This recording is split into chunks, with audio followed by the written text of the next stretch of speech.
Diferencia os kirtans dos outros mantras?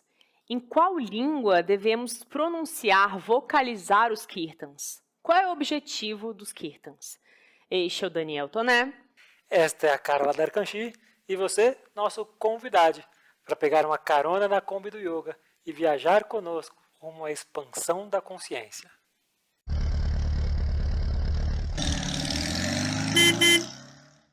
Kirtans são mantras com um estímulo um pouco mais alegre, um estímulo extroversor. Você percebe como se fossem canções, músicas mesmo, né?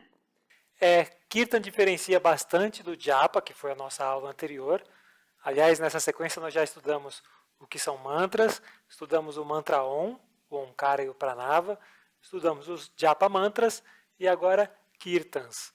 Então, quando vimos Japa mantra, vimos que eram mantras de repetição, de interiorização, de aquietamento, que favoreciam o processo de meditação, além, claro, de todos os efeitos secundários. No caso dos kirtans, aí é o oposto.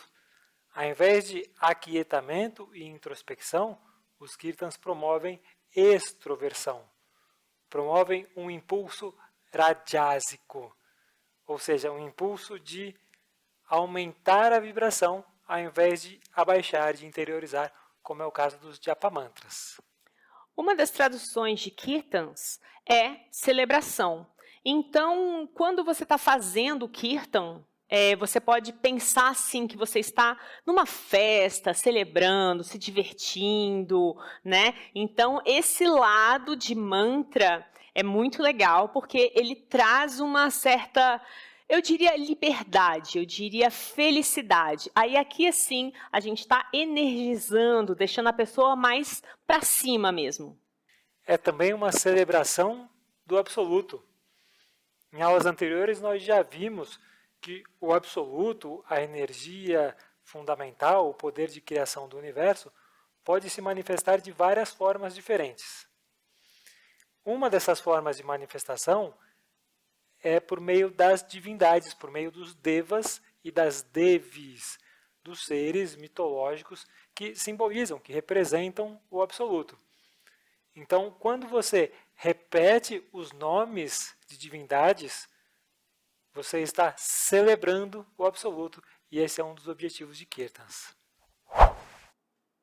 Então, passando aqui aos objetivos. Já me antecipei, você viu, né? Eu vi. Ele já falou de extroversão, né? Que eu acho que é a primeira característica, aquela que a gente vai lembrar assim de cara. E a segunda característica, você traria a socialização? Eu acho que os Kirtans têm esse efeito de união, de fortalecimento do grupo, fortalecimento da egrégora. Porque poucas vezes nós fazemos Kirtans sozinhos. Acontece, eu faço também nas minhas práticas. Mas parte do poder dos Kirtans é a socialização, é a reunião, é o grupo, é a equalização da energia. Quando você tem várias pessoas em um ambiente e todos eles fazem o mesmo mantra, a energia fica equalizada, eles passam a vibrar numa mesma sintonia. Eu gosto de exemplificar esse poder de grupo, esse poder de egrégora dos Kirtans, com aquele mantra que o Mahatma Gandhi utilizava.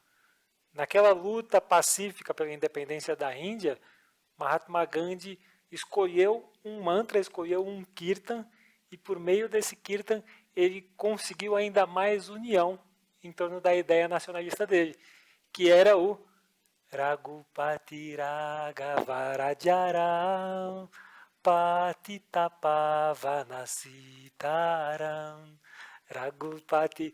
E as pessoas marchavam, caminhavam pelas ruas pacificamente, vocalizando esse mantra. Era bonito de se ver.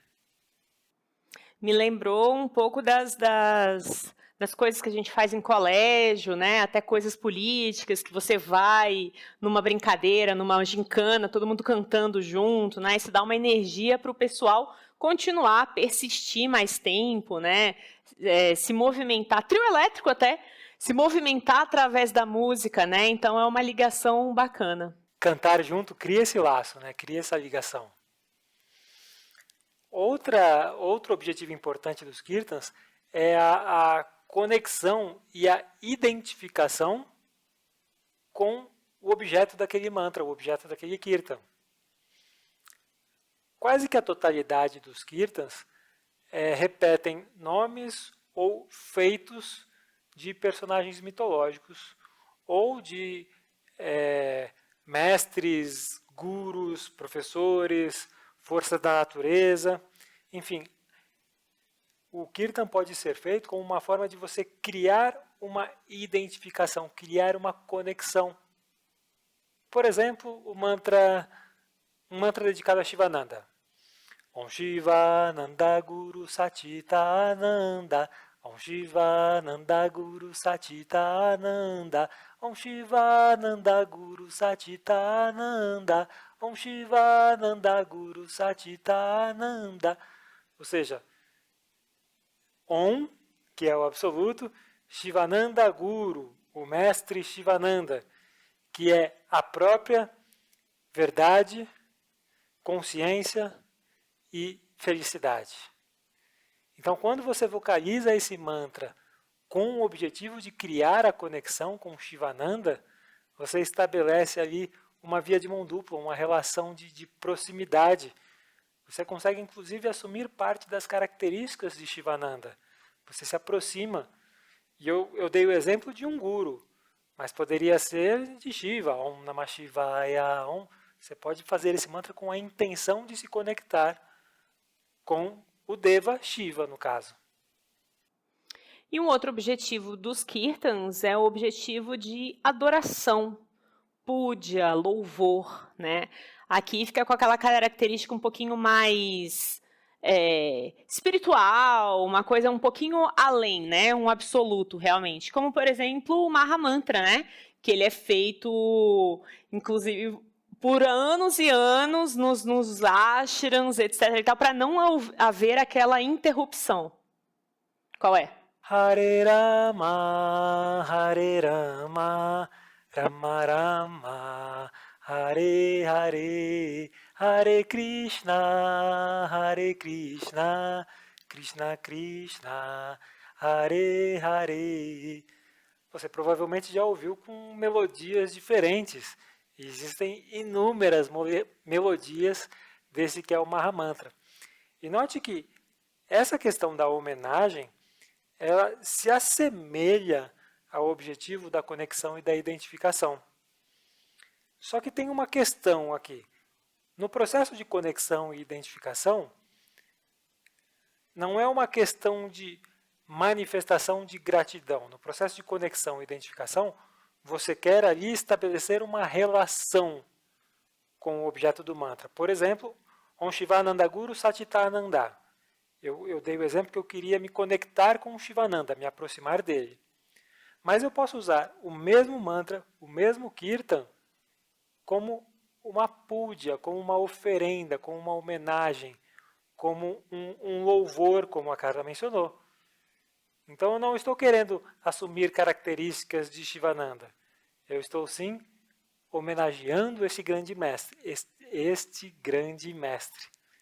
Agora, eu posso fazer as duas coisas ao mesmo tempo, não precisa criar essa separação. Sim, fica essa, digamos, não é confusão, mas essa possibilidade, esse excesso de possibilidades que você pode trazer. Então, aqui a gente tentou colocar mais fechadinho cada objetivo, mas o mesmo mantra, uma mesma festa, pode ter vários objetivos aí interligados. Pode ter um só, pode ter dois, pode ter três, pode ter todos, o que é o mais comum. Ter todos? Ter todos. Agora, além dos objetivos dos kirtans, existem alguns efeitos, algumas consequências de se vocalizar kirtans. Não é assim, eu não vocalizo o kirtan para isso. Mas, se você vocaliza bastante kirtans, é provável que você consiga treinar a sua voz. Será? Treinar a sua dicção. Eu estou tentando há mais de 20 anos e para mim não deu certo. Tá treinando. O objetivo é esse. Afinação, então. Mas olha, eu arrisco a dizer que está um pouquinho melhor do que quando eu comecei. O que? A refinação? Afinação. A voz, a dicção? E aí também a gente traz como um efeito a memória, né? Obviamente, você percebe que por ser em outra língua já fica um pouquinho mais difícil e você tem que prestar atenção, então uma concentração o tempo inteiro lá para você estar trabalhando a sua memória. E o ritmo, né? Querendo ou não, ele pode ser acompanhado ou não de sons, de instrumentos, de palmas, né, de dança, então isso sim também acaba trabalhando bastante o seu ritmo. Porque é muito comum, cara, quando você vai ministrar uma aula de mantras, a turma ser toda desafinada. No meu caso, mais comum ainda, porque o próprio instrutor não é afinado, como é que a turma vai ser afinada? Mas a turma está toda fora de ritmo, ou a turma está toda com a pronúncia do sânscrito deixando a desejar. E tudo isso pode ser trabalhado pelo instrutor ao longo do tempo. Inclusive, ele pode lançar mão de recursos externos, como fazer aulas de música, fazer aulas de canto, procurar um fonoaudiólogo para ir aprimorando a execução dos kirtans. Com certeza. Agora vamos falar um pouquinho da língua dos kirtans, né? Lá na frente a gente perguntou em que língua, em que a gente deve vocalizar, cantar kirtan. Qual? Olha, o mais tradicional é vocalizar kirtans em sânscrito. Sânscrito é a língua na qual foram escritas todas as escrituras antigas, escrituras clássicas do yoga. Do yoga. Do yoga. Então, quando nos referimos a yoga, a língua padrão, a língua clássica, a língua tradicional é o sânscrito. E aí imagine que há muitos e muitos séculos, yogins de todas as partes do planeta vocalizam mantras em sânscrito. Vocalizam, por exemplo, Om Namah Shivaya. Om Namah Shivaya, uma saudação a Shiva. A gente cita sempre esse exemplo do Om Namah Shivaya porque é o mais simples, o mais comum, o mais fácil de você memorizar. Então imagine, ao longo dos séculos, milhões de yogins vocalizando Om Namah Shivaya, Om Namah Shivaya, Om Namah Shivaya, com a proposta de identificação com Shiva, com a proposta de criar uma conexão com ele, com a proposta de homenagear a Shiva. Isso vai criando um poder cumulativo. Esse mantra, esse kirtan, vai ganhando cada vez mais poder. Se eu vocalizar Salve Shiva, Salve Shiva, Salve Shiva, ao invés de Om Namah Shivaya, que seria uma tradução direta. Uma tradução livre, né? Eu, mantendo a intenção na gratidão, eu consigo. Eu consigo demonstrar minha gratidão a Shiva, porque é uma coisa que vem de dentro para fora. Eu consigo criar uma identificação com Shiva? Consigo, porque esse mantra está canalizando a minha consciência para este elemento do Kirtan. Então, para esse aspecto do absoluto. Então, consigo também criar a identificação. Mas eu perco um pouco desse efeito gregário, desse poder cumulativo que o mantra vem reunindo ao longo dos séculos. Então, pode vocalizar mantra em outras línguas? Pode, existem vários em outras línguas, como você está vendo aqui. Mas eu prefiro o sânscrito para aproveitar esse elemento a mais. Mas você pode também vocalizar em Gurmukhi. Aliás, quem pratica Kundalini Yoga do Yogi Bhajan, do 3HO, 3HO, está acostumado a vocalizar mantras em Gurmukhi. Lá é Ong, não é Om. Então, até várias coisinhas que a gente vai... Ong Namo Gurudev Namo. Aqui, o Gurmukhi está colocado num hall de línguas, num hall de idiomas. E isso é uma licença que nós pedimos para vocês, porque Gurmukhi não é exatamente uma língua. No Kundalini Yoga, que é uma tradição do sikhismo, isso não é uma língua, isso é a verdade. Eles não encaram isso como uma língua, sim como uma verdade. Ong não é um idioma, Ong é a própria representação dessa consciência primordial. Então, Gurmukhi é o nome da escrita. Então, eles escrevem em Gurmukhi esses sons, essas, daria para dizer palavras, essas representações das ideias divinas. Para facilitar, nós colocamos no mesmo rol de línguas, porque senão ia ficar meio complicado. E aí, como a Índia é muito grande, né? Assim como o Brasil, ela é muito grande e existem diversos idiomas mesmo, né? Então você vai perceber que até mesmo falando a mesma língua, você vai perceber que tem outras no meio. Então, por exemplo, no sul da Índia é comum você ouvir o Tamil, no sudeste o Telugu ou Telugu. Eu acho que é Telugu. Telugu e assim por diante, entendeu? Então, é muito engraçado porque quando você vai à Índia, você fala assim, a língua oficial é o inglês. Mais ou menos. A língua oficial é o hindi e aí tem todos os dialetos que são um monte. São assim, não tem nem ideia da quantidade, mas então vai ser normal você não entender boa parte do que você queria entender. Os dialetos são já além das línguas. Além das línguas. Porque a Índia é uma reunião de vários povos. Todos eles ali, todos esses povos, naquele subcontinente indiano, e que têm a mesma tradição cultural, e que estão atrelados, de alguma forma, à grande Índia, à Mahabharata. Mas o estado, por exemplo, de Tamil Nadu, que é onde se pronuncia Tamil, é muito peculiar, tem as próprias tradições, tem a própria cultura, tem a própria língua. É uma língua oficial da Índia, o Tamil.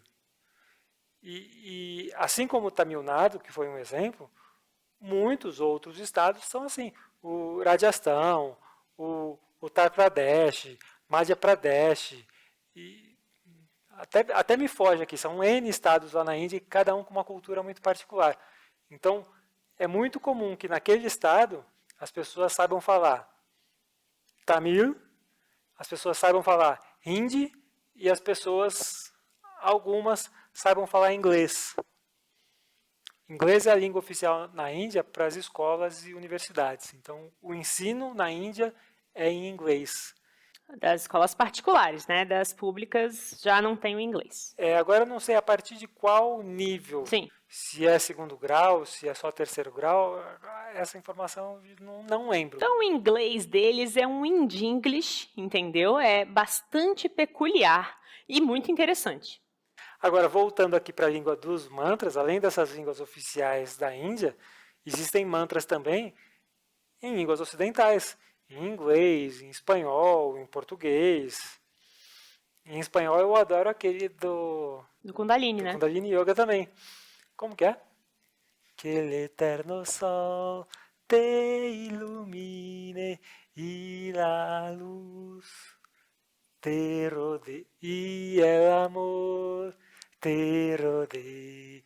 Que el eterno sol te ilumine y el amor te rodee y la luz pura interior guie tu caminho, guie tu caminho.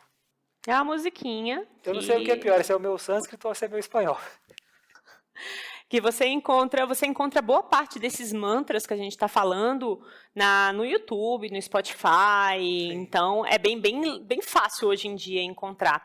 E o que você acha de vocalizar os mantras sem entender o que significa, né? Sem entender o efeito? O que você acha a respeito disso? Simplesmente vocalizar por vocalizar. Essa é uma boa pergunta porque muita gente vocaliza os mantras em sânscrito sem compreender exatamente o que é que estão falando, o que é que estão dizendo.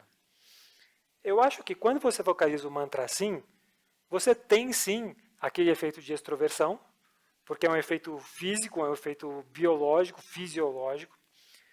Você tem sim aquele efeito de socialização, de integração, de interação. Mesmo que não esteja falando nada. Mesmo que não saiba o que está falando. É tipo aquele cantar em inglês que você não está cantando nada em inglês, sabe? Você está lá se divertindo, né? Está lá participando, se envolvendo. Agora, em termos de identificação e gratidão e homenagem, aí, para esse aspecto funcionar, você precisa saber pelo menos a ideia geral do mantra.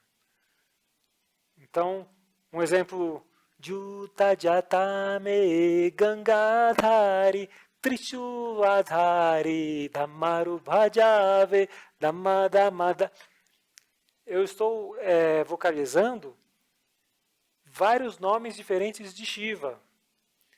Então, mesmo que eu não saiba exatamente o que cada um dos nomes significa, ou a história por trás de cada um dos nomes, eu sei que são nomes de Shiva, então eu vocalizo com a intenção de conexão ou de louvor a Shiva. Então funciona. Agora, se você quiser, claro, se aprofundar mais, aí é super interessante você conhecer o significado de cada uma das palavras, até para ampliar sua cultura, seu conhecimento geral com relação ao hinduísmo. Estudar um pouquinho de sânscrito. Vai lá. Tem sequência de aulas de sânscrito? Tem? Tem, em breve estará aqui também disponível para vocês. Se é que já não está. Não é? Quando eu falei de palmas, eu falei assim, você pode ajudar, né, com instrumentos, com palmas, etc. Só que é bem importante lembrar que no mantra nada é muito à toa, tá? Nada é ao acaso. Não é simplesmente para fazer um barulho. Não é. Tá? Então, a percussão de palmas é através do Anjali Mudra, né? Aquela mudra que a gente tem ela como uma representação de um cumprimento, né? De um começo, de um fim, de uma, né? Então, seria a Anjali Mudra repercutindo, ó, batendo. Então, tem um ritmozinho que é 1, 2, 3, 4, 1, 2, 3, 4. E uma coisa que eu já ouvi falar também é para você não deixar os seus dedos nem muito afastados, nem muito soltos, né? Porque o objetivo é vibrar os chakras que estão nas palmas das mãos. Então, se você deixa o movimento solto, frouxo, você está perdendo essa brincadeira de energia, né? Então, até essa percussão de palmas não são percussões simples de palmas, é percussão das palmas do yoga. Claro que se eu quiser acompanhar assim, tudo bem, eu consigo ainda reunir boa parte dos efeitos dos mantras. Mas eu deixo de ganhar um dos efeitos positivos, que é a estimulação dos chakras da região das mãos. Então, para que eu vou abrir mão disso? Não, aproveito e faço também. A não ser, claro, que você fique desconfortável. Nesse caso, a escolha é sempre de cada um. Ou não tem ritmo, às vezes você pode só ficar aqui que talvez seja melhor. Trouxemos aqui para vocês 2 exemplos de mantras para vocês entenderem o significado das palavras, como é que você vocaliza, como que é uma prática de kirtans. E esse é um mantra que eu gosto muito, que é um mantra dedicado a Ram, ou Rama. Ram é um avatar de Vishnu que simboliza o ser humano perfeito. Ram é o mocinho aqui à sua esquerda e Sita é a mocinha à direita. Mocinho e mocinha. É o casal. É o casal. Então, Ayodhya significa uma cidade, é o nome de uma cidade antiga na Índia que existe até hoje. Vasi é residente. E Ram é esse avatar de Vishnu, essa encarnação de Vishnu, podemos dizer assim. Então, Ram, aquele que nasceu em Ayodhya. Dasharatha Nandana significa o filho de Dasharatha. Quem é Dasharatha? O rei. O rei de Ayodhya, naquela época em que Rama nasceu. É toda uma historinha, tá? Então, essas 4 frases, nossa, tem uma história inteira aqui dentro. Então, Rama é um príncipe de Ayodhya. Ele é o filho do rei Dasharatha. Exato.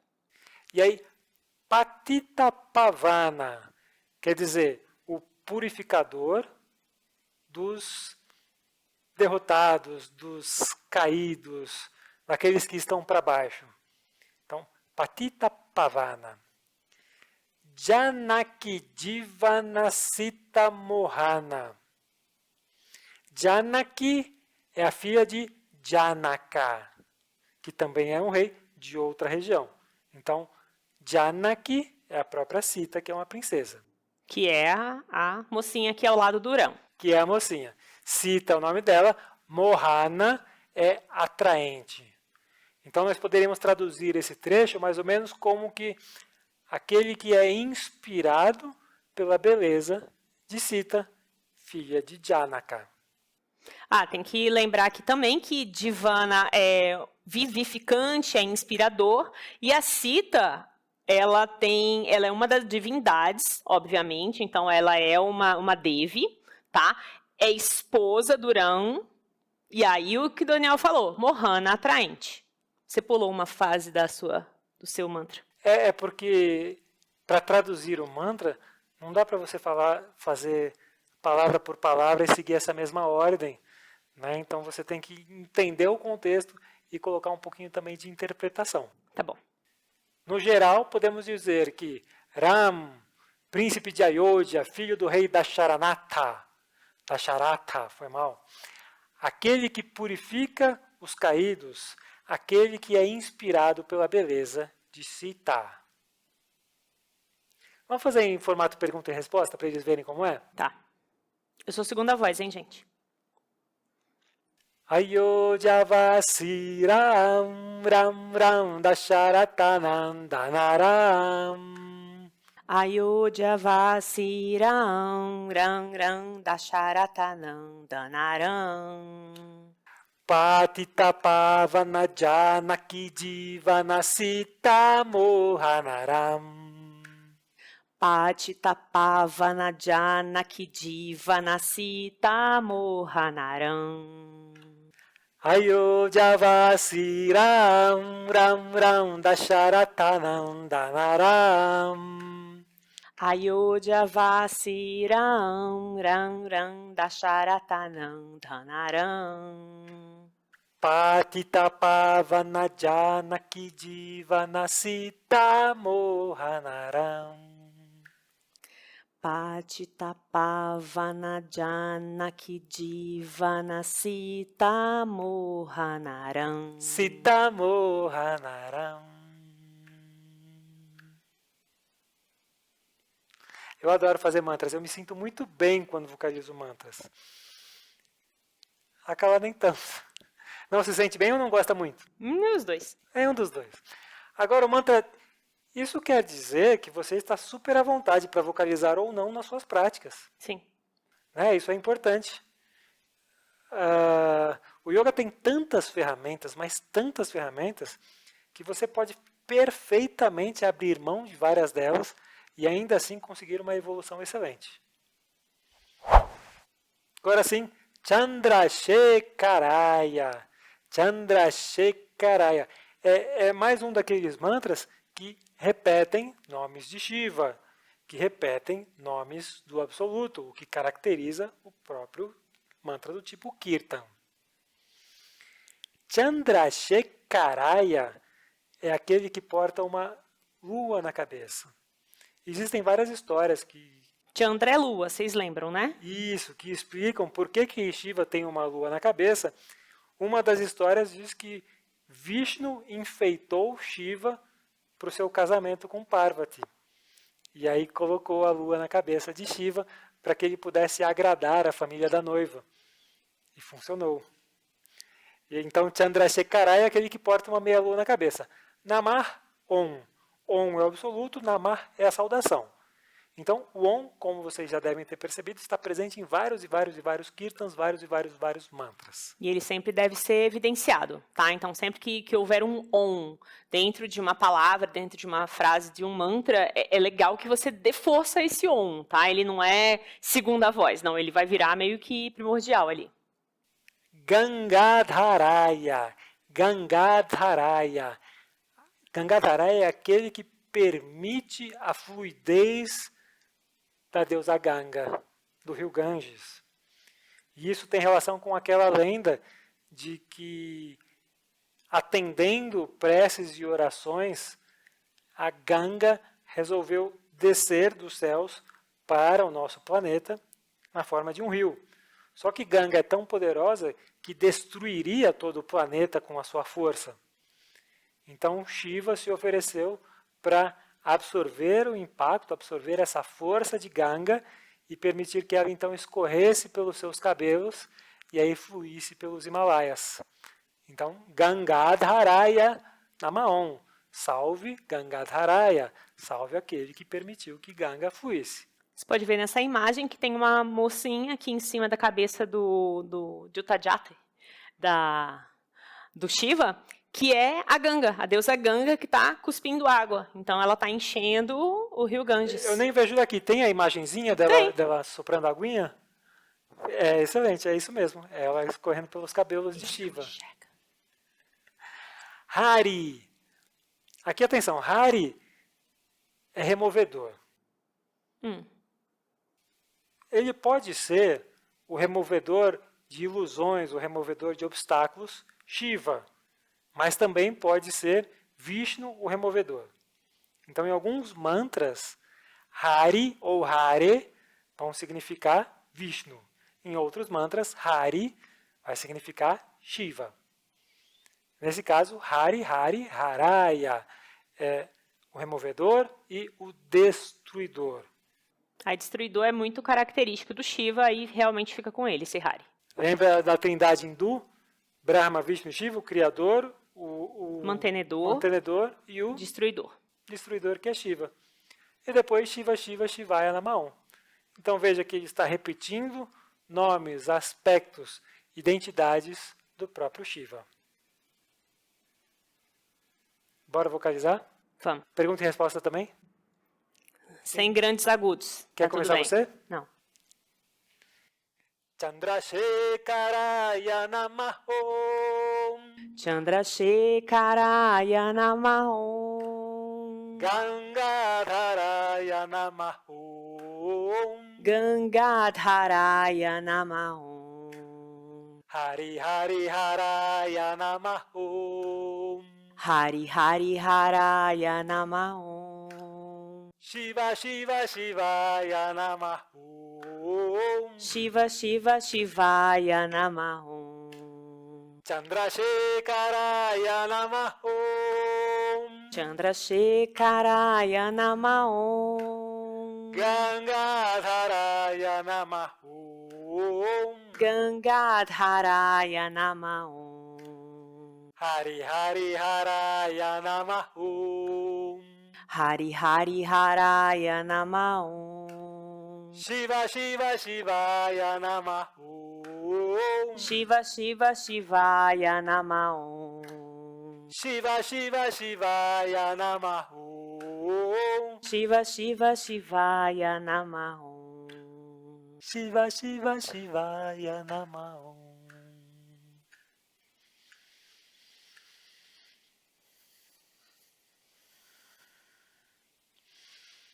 Muito bem, esses foram 2 simples exemplos de kirtans. Existem kirtans mais longos, existem kirtans mais curtinhos, com sânscrito mais fácil, com sânscrito mais difícil. Bem mais difícil. Vamos gravar umas outras aulas também ensinando o significado dos kirtans. Sim, podemos sim, né? Colocar alguns mantras. Uma coisa que eu quero dizer aqui é que, por exemplo, eu e Daniel, de pé, de frente para uma câmera, vocalizando o mantra, você não entende um pouco da energia que é passada. Agora, imagina isso, tipo, várias pessoas, uma multidão de pessoas olhando uma para as outras, sorrindo umas para as outras, sentadas ou em pé ou dançando e vocalizando junto. Então, dessa forma, eu curto. Entende? Você se transforma ao local, você se adequa ao local. Aqui fica um pouco, né, meio travado, assim, para mim, tá? Então, o que é importante? O mantra tem que ter esse poder dentro de você. Então, quando você se sente confortável, você percebe que as coisas fluem, né? E você tem realmente uma felicidade em fazer aquilo, tá? Então, se você é mais tímido como eu, sim, eu sou tímida, não se preocupe, não se apavore, não há nada de errado, tá? Existem momentos e momentos e cada pessoa tem a sua peculiaridade. Finalizamos a aula assim? Sim, Finalizamos a sequência de aulas. Posso me despedir vocalizando mais uma mantrinha? vai. Vajorade Krishna, Gopala Krishna, Krishna Krishna, Shri Radhe. Vajorade Krishna, Gopala Krishna, Krishna Krishna, Shri Radhe. Shri Radhe, Shri Radhe, Shri Radhe, Shri Radhe, Shri Radhe, Shri Radhe.